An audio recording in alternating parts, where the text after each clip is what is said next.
morning. Happy Sunday.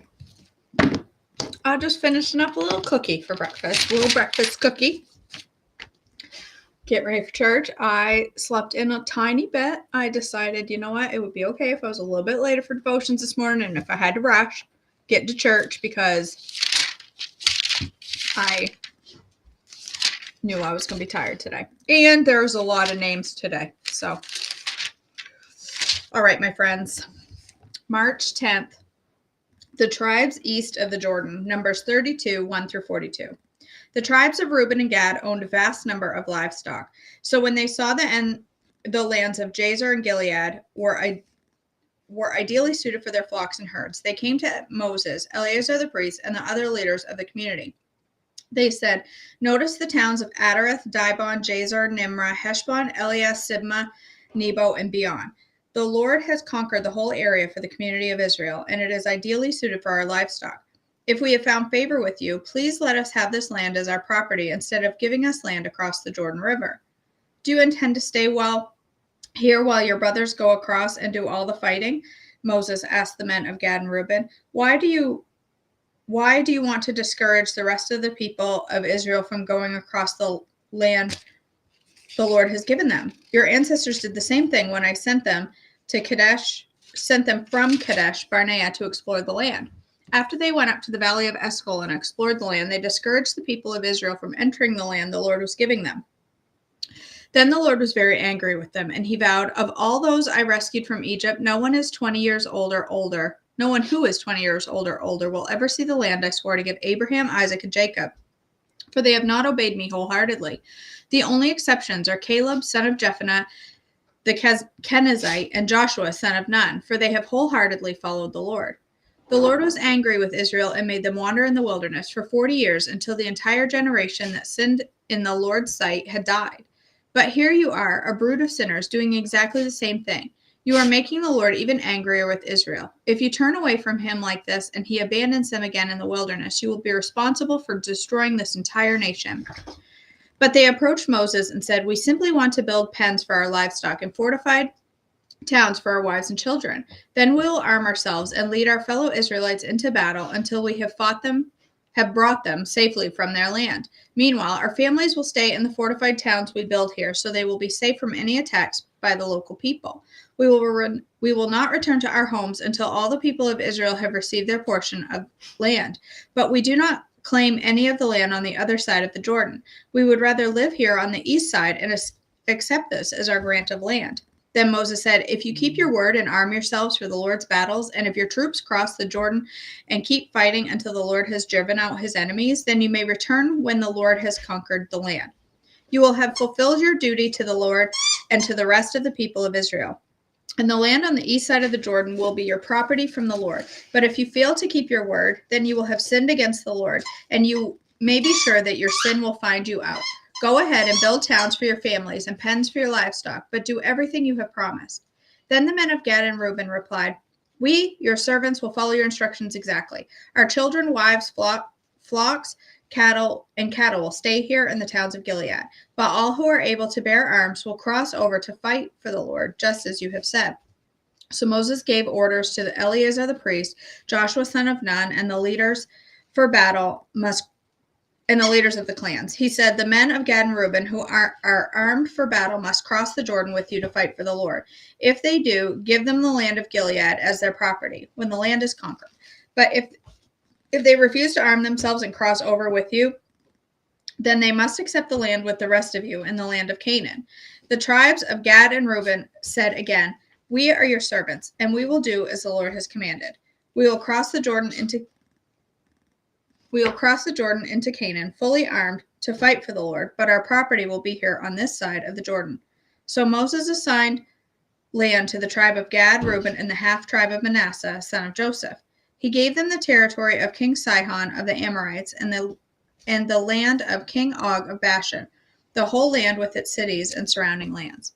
The descendants of Gad built the towns of Dibon, Adareth, Arior, Etrothashophan, Jazer, Jogbehah, Beth Nimrah, and Beth Haran. These were all fortified towns with pens for their flocks. The descendants of Reuben built the towns of Heshbon, Eliah, Kiriathaim, Nebo, Baal-meon, and Sibmah. They changed the names of some of the towns they conquered and rebuilt. Then the descendants of Machir of the tribe of Manasseh went to Gilead and conquered it, and they drove out the Amorites living there. So Moses gave Gilead to the Machirites, descendants of Manasseh, and they settled there.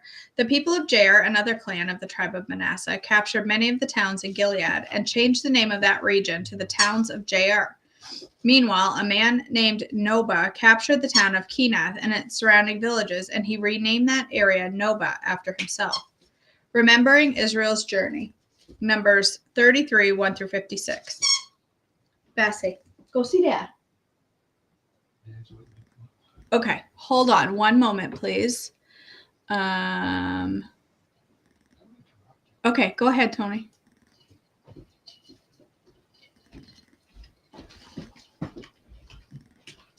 I don't want you to see Tilson first thing on a Sunday. Or ever, but I don't want to set your day off on the wrong foot. Yeah, you don't want to set the standard there. Yes, don't want to set too high of a standard. All right. Remembering Israel's journey, Numbers 33, 1 through 56. This is the route the Israelites followed as they marched out of Egypt under the leadership of Moses and Aaron. At the Lord's direction, Moses kept a written record of their progress. These are the stages of their march, identified by the different places where they stopped along the way. They set out from the city of Ramses in early spring on the 15th day of the first month, on the morning after the first Passover celebration. The people of Israel left defiantly, in full view of all the Egyptians. Meanwhile, the Egyptians were burying all their firstborn sons, whom the Lord had killed the night before. The Lord had defeated the gods of Egypt that night with great acts of judgment. After leaving Ramses, the Israelites set up camp at Succoth. Then they left Succoth and they camped at Etham on the edge of the wilderness. They left Etham and turned back towards Pi-Harath, opposite of Baal-Zephon, and camped near Migdol. They left Pi-Harath and crossed the Red Sea into the wilderness and beyond. Then they traveled for 3 days into the Etham wilderness, camped at Marah.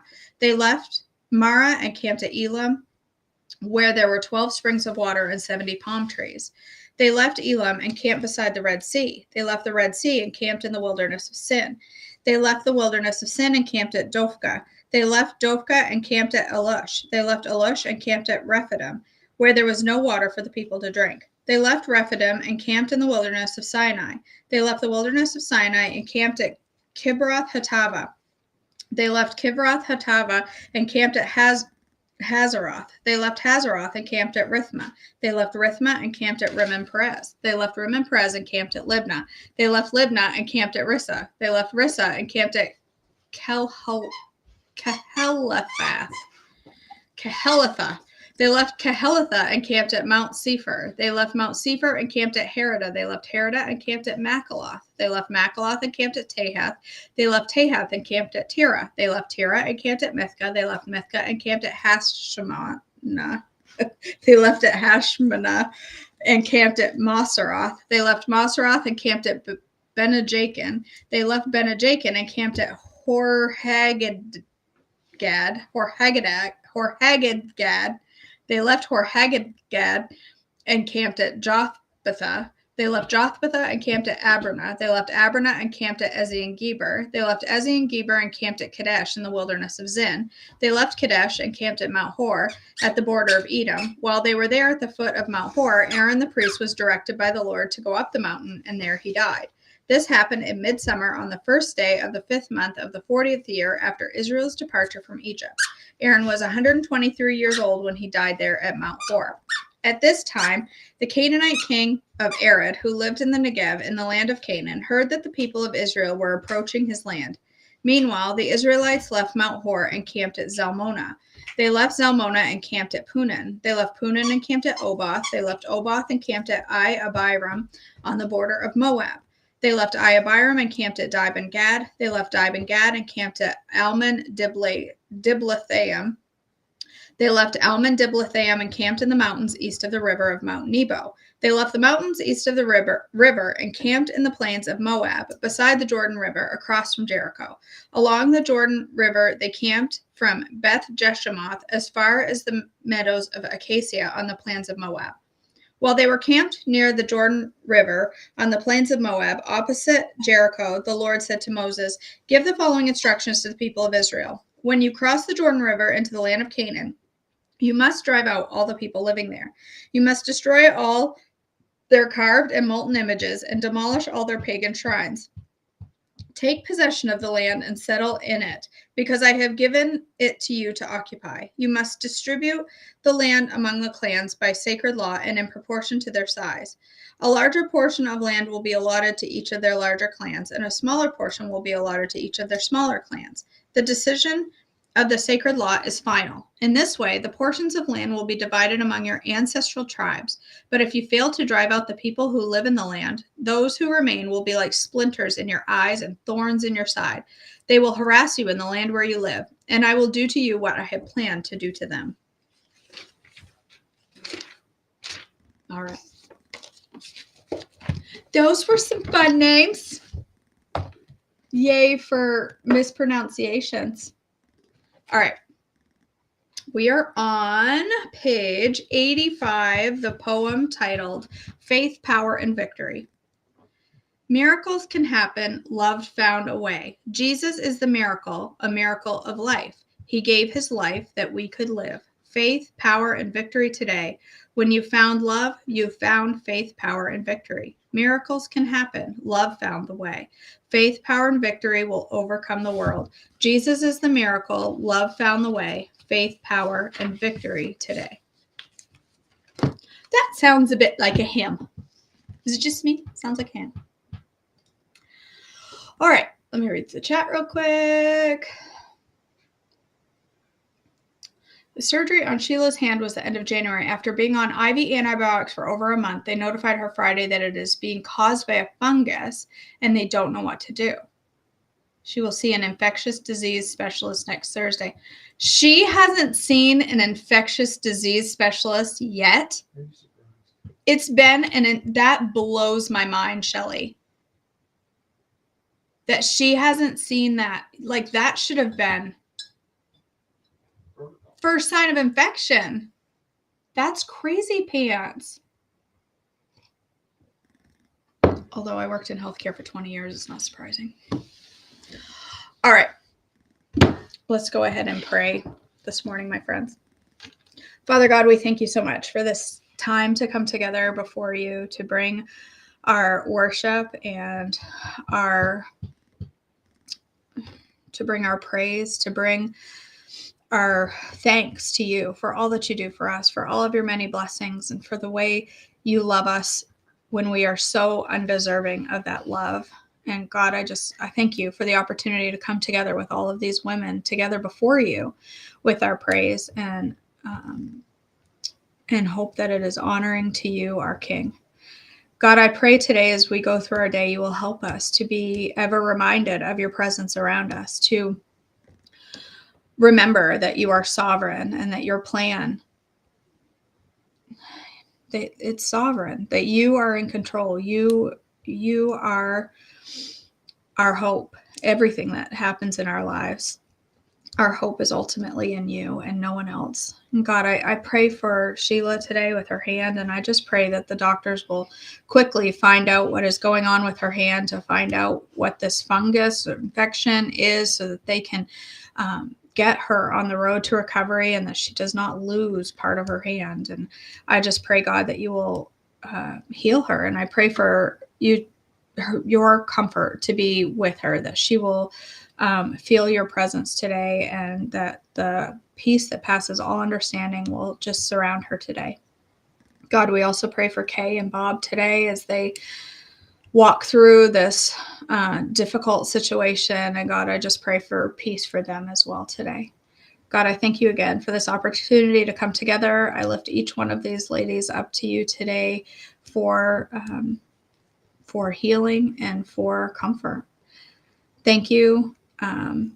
Thank you for this day before us. And I just pray that you will help us to honor you with our words everything that comes out of our mouth and everything that goes into it. In your precious name I pray. Amen. All right, my friends. Thank you for joining me. I'm headed off to church. We're watching a video series in Sunday school from Lee Strobel about the meaning, not the meaning of Easter, but all of the details surrounding Easter. And it's super science-y, and that is my jam. I love the scientific explanation behind certain things, like